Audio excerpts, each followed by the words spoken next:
Imagina que al despertar, antes de que el primer rayo de sol toque tu ventana, tienes la oportunidad de vestirte con una prenda que no pesa, que no se ve, pero que es capaz de detener el golpe más certero del destino.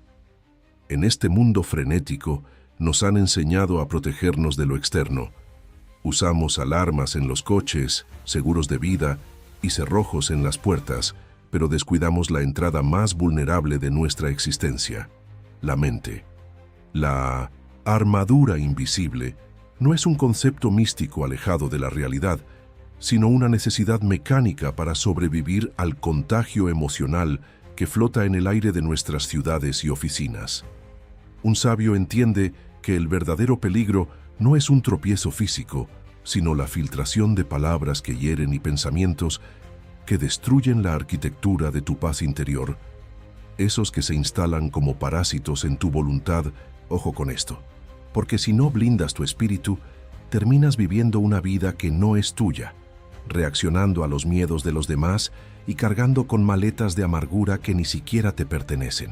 Para construir este muro espiritual, debemos actuar como arquitectos de nuestra propia vibración, entendiendo que la mala racha casi nunca es un evento externo, sino una grieta en nuestra protección interna por donde se coló la duda. Fíjate bien, el contagio emocional funciona igual que un virus biológico. Si tu sistema inmunológico espiritual está bajo, cualquier comentario cínico de un jefe o una noticia alarmista en el móvil puede infectar todo tu día. La clave aquí es la selección consciente. Tú no dejarías que un extraño tirara basura en el salón de tu casa, ¿verdad? Entonces, ¿por qué permites que el pesimismo ajeno ensucie tu santuario mental? Construir esta armadura requiere que seas un guardián implacable de tu portal, alguien que sabe decir esto no entra aquí, con la misma firmeza con la que un soldado defiende su posición. Vete con cuidado por la vida, no con miedo, sino con la elegancia de quien sabe que su valor no depende de la aprobación de un mundo que hoy te aplaude y mañana te olvida, porque tu seguridad viene de una fuente que no se agota.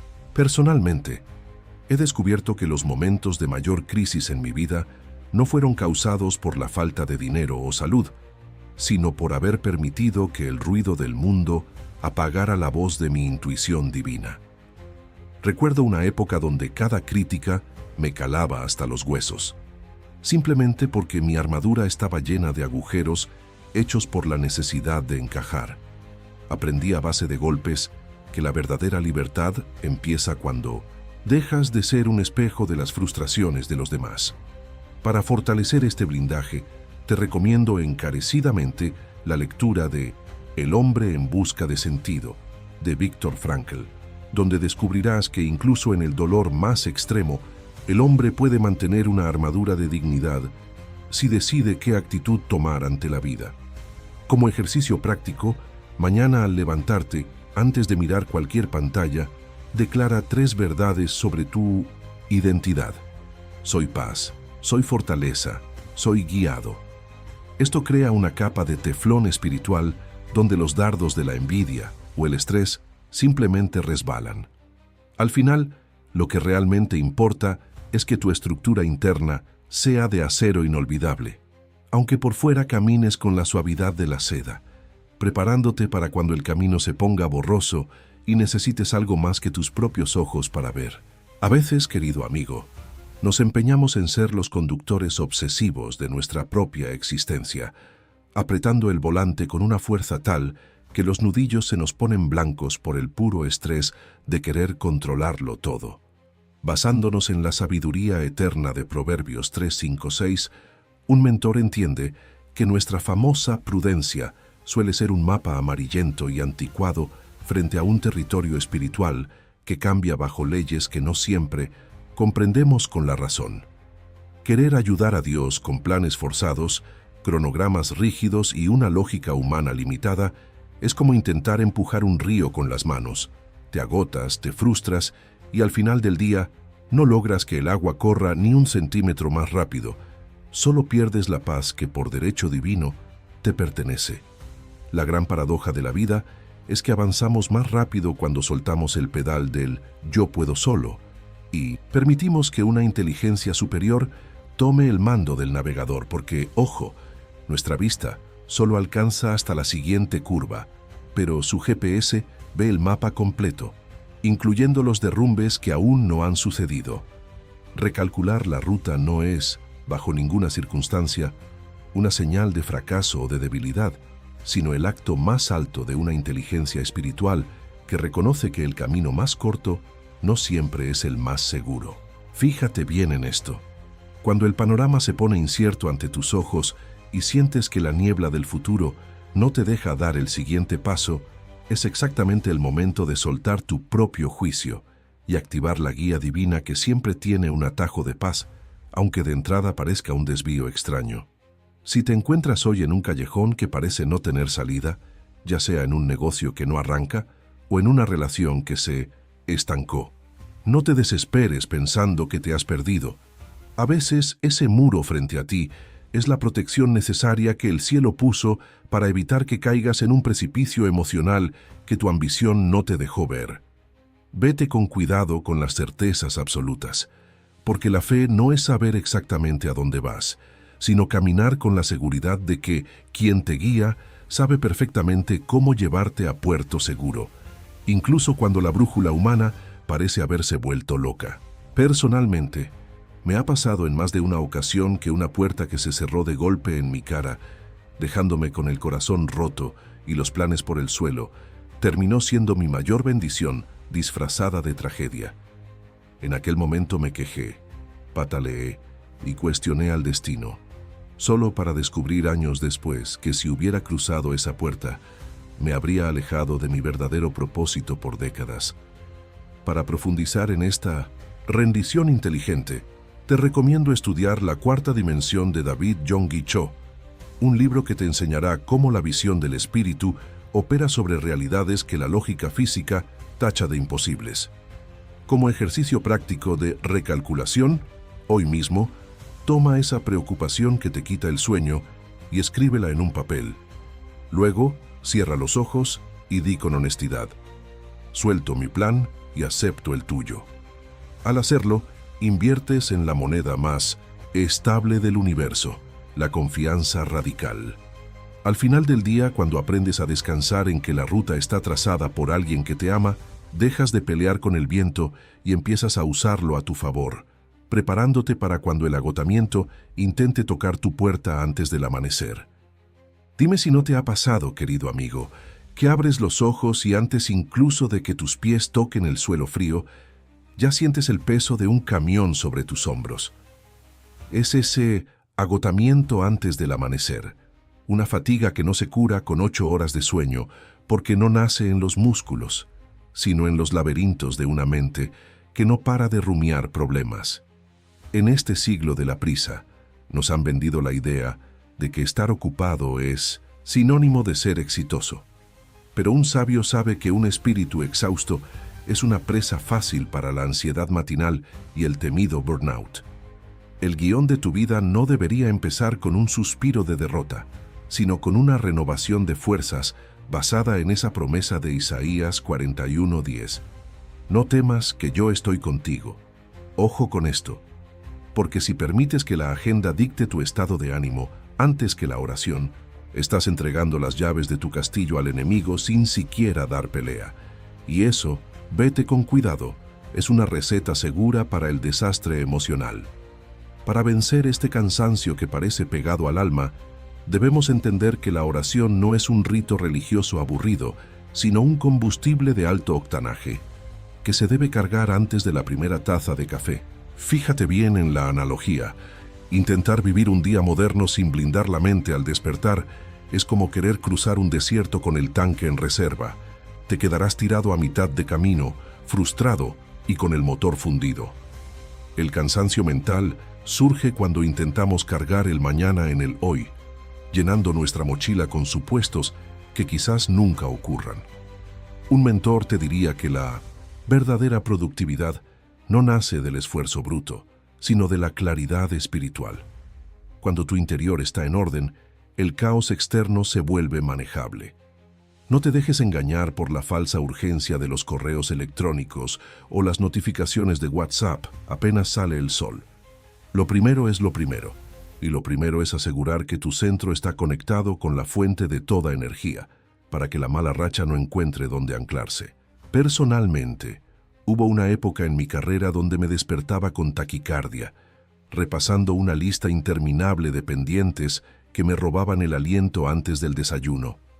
Aprendí, a base de un colapso que casi me cuesta la salud, que el mundo no se detiene si yo me tomo 20 minutos para respirar y entregar mi jornada al Creador. De hecho, el mundo parece girar mejor cuando yo estoy en paz.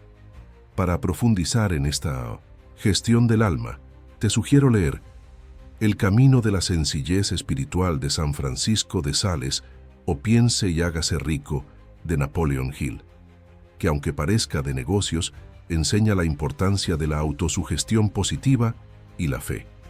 Como ejercicio práctico para mañana, antes de tocar tu móvil, siéntate al borde de la cama, cierra los ojos y visualiza cómo una luz de fortaleza recorre tu columna, diciendo en voz alta: recibo nuevas fuerzas ahora. Verás cómo la ansiedad se disipa como la niebla ante el sol, permitiéndote cuidar cada rincón de tu realidad, como quien cultiva con paciencia y amor las flores más delicadas de su propio jardín familiar. Imagina que tu familia no es un bloque rígido, sino un jardín vibrante, donde cada miembro es una flor con necesidades distintas. Un sabio entiende que no puedes regar un cactus y una orquídea de la misma manera. Así es la intercesión, una sutil labor de jardinería espiritual. Ojo con esto, porque a veces cometemos el error de pedir bendición general y nos olvidamos de que cada uno libra su propia batalla silenciosa, desde el hijo que florece, con éxito hasta el pariente, que parece marchitarse bajo una tormenta personal. Para ser un verdadero guardián de tu hogar, debes aprender a observar qué nutriente le falta a cada planta de tu casa.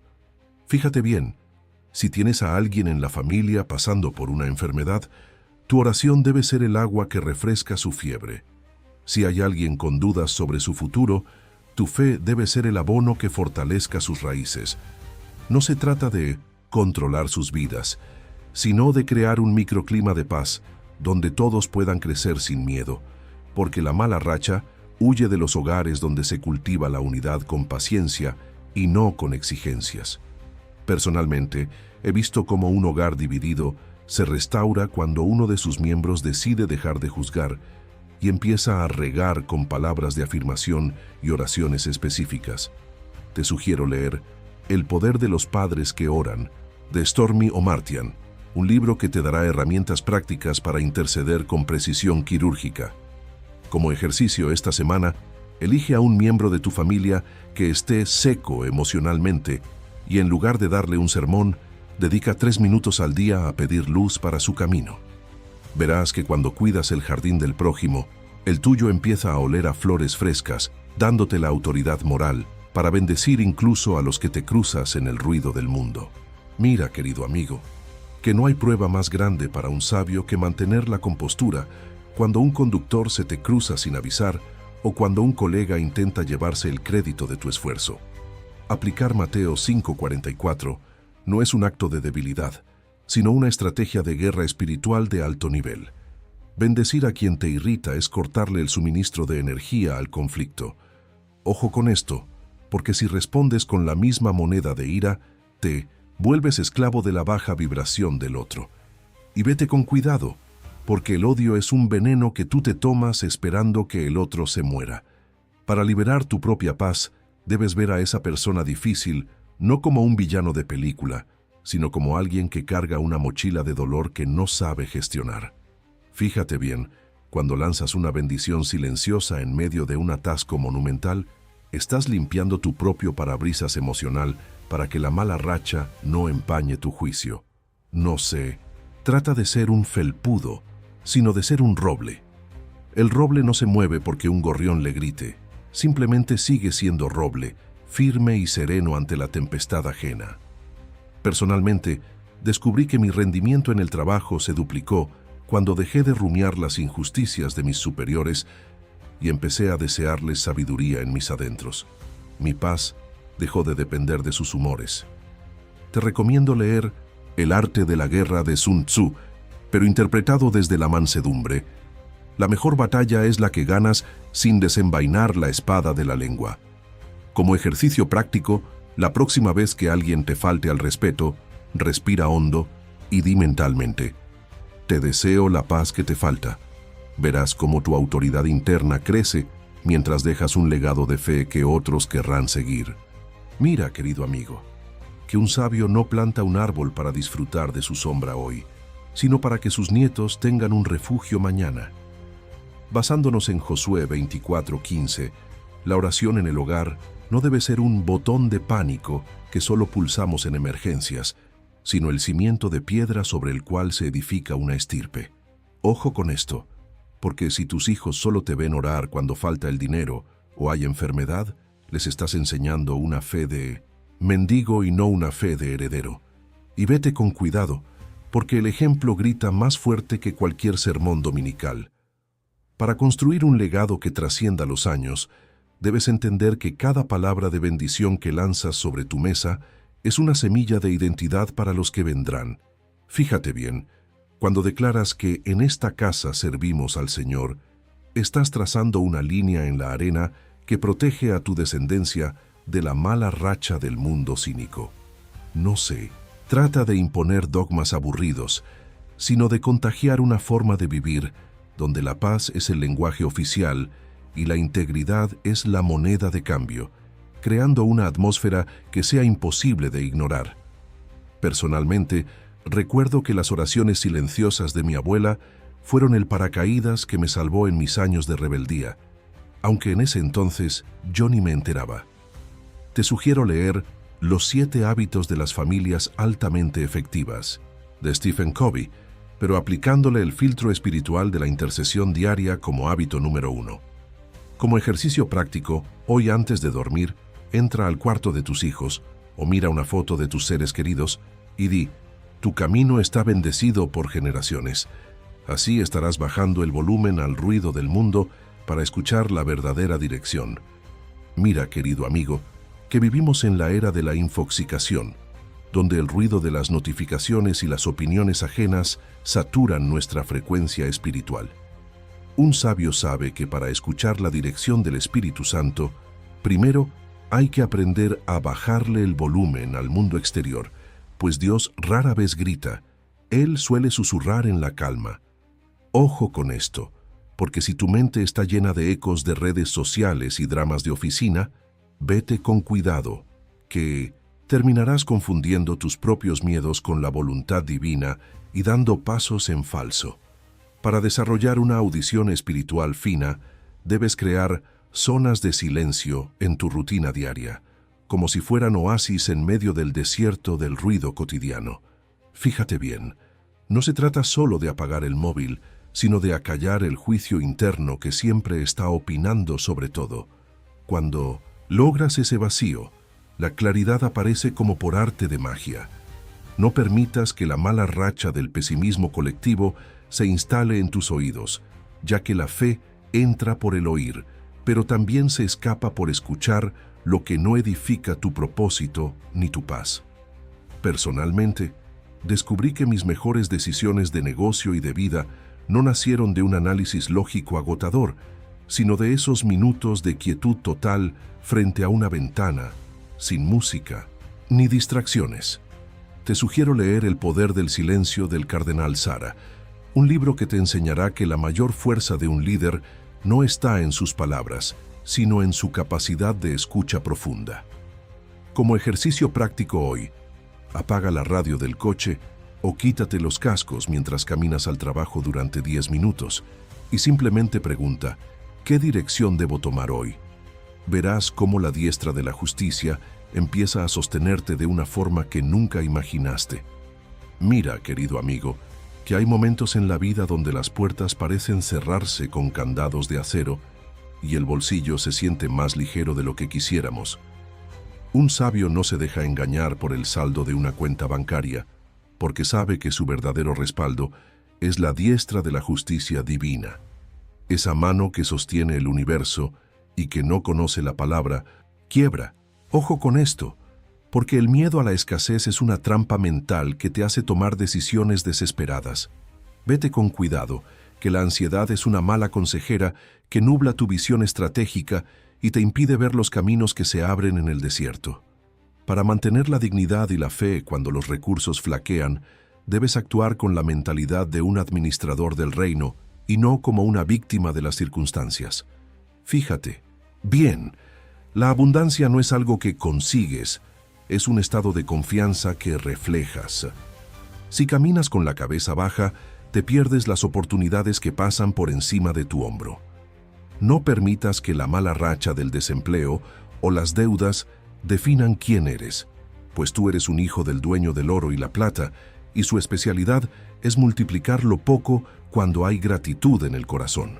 Personalmente, recuerdo una etapa donde las facturas se acumulaban y el pánico tocaba a mi puerta cada mañana. Aprendí que el milagro no llegó cuando me quejé, sino cuando empecé a bendecir lo que aún tenía. Te sugiero leer El hombre más rico de Babilonia, de George S. Clason, pero bajo la óptica de que la disciplina financiera unida a la fe inquebrantable hace que Él abra caminos donde antes solo había arena. Como ejercicio práctico hoy, haz una lista de 3 recursos que sí tienes: salud, una idea, un contacto, y da gracias por ellos como si ya fueran la solución a tu problema. Verás cómo tu identidad de vencedor empieza a brillar con una luz que ninguna crisis puede apagar. Mira, querido amigo, que hay una diferencia abismal entre vencer una batalla y ser un vencedor por naturaleza. Un sabio no repite «soy más que vencedor» como un mantra vacío para autoconvencerse, sino como una declaración de guerra contra la mentalidad de víctima que el mundo intenta imponernos. Ojo con esto, porque si te ves a ti mismo como un náufrago a merced de las olas, cualquier brisa te asustará. Pero si te vistes con la armadura de Efesios 6, entiendes que las circunstancias son solo el campo de entrenamiento para tu fe, y vete con cuidado, que quien olvida su rango espiritual termina mendigando migajas de consuelo. Para cambiar de identidad, debes dejar de narrar tu historia desde la herida y empezar a contarla desde la cicatriz, que es el símbolo de tu victoria. Fíjate bien, un soldado revestido no se queja del peso de la espada, sino que agradece el filo que le permite avanzar entre la maleza de la duda y la envidia. No permitas que la mala racha de un mal día te haga dudar de quién eres en realidad. Tú no eres lo que te pasó.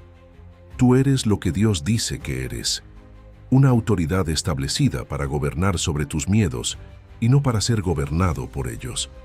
Personalmente, hubo un tiempo en el que me sentía pequeño frente a gigantes que yo mismo alimentaba con mis quejas, hasta que comprendí que el gigante solo es grande si yo estoy de rodillas por temor.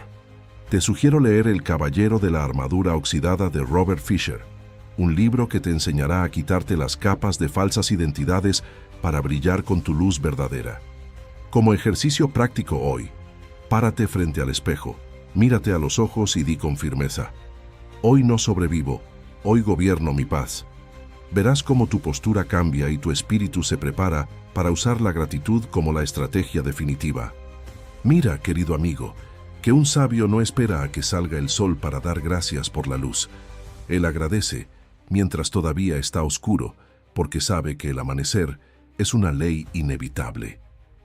Basándonos en el Salmo 121, la gratitud no es un sentimiento de buena onda, sino una estrategia de guerra que desarma al miedo y deja a la duda sin argumentos. Ojo con esto, porque si solo agradeces cuando tienes el trofeo en la mano, eres un espectador. Pero si agradeces mientras estás en la trinchera, eres un general que ya ha ganado la batalla en el mundo espiritual. Y vete con cuidado, que la queja es el imán de las derrotas, mientras que la alabanza es el imán de los milagros. Para transformar tu realidad, debes aprender a dar gracias por la victoria antes de que tus ojos físicos la vean, como quien firma un contrato sabiendo que los fondos ya están en camino. Fíjate bien, cuando sales de casa agradeciendo por el camino seguro y la puerta abierta, estás trazando un escudo de protección que la mala racha no puede penetrar. No permitas que el pesimismo del entorno te robe la canción de victoria, pues un corazón agradecido es un territorio donde el estrés no puede echar raíces, ya que la paz de Dios guarda tus pensamientos como un centinela que no duerme ni descansa. Personalmente, he comprobado que los problemas parecen encogerse cuando los miro a través del lente de la gratitud. Lo que antes era una montaña insuperable, se vuelve un escalón para subir de nivel. Te sugiero leer El poder de la alabanza de Merlin Carothers, un libro que te mostrará cómo agradecer en medio de la tormenta cambia radicalmente el resultado de cualquier situación. Como ejercicio práctico hoy, antes de que termine el día, agradece por 3 cosas que todavía no han sucedido, pero que deseas con el alma, diciendo: gracias, Señor, porque ya está hecho. Verás cómo esta frecuencia de abundancia te prepara para una vida de propósito y bendición constante.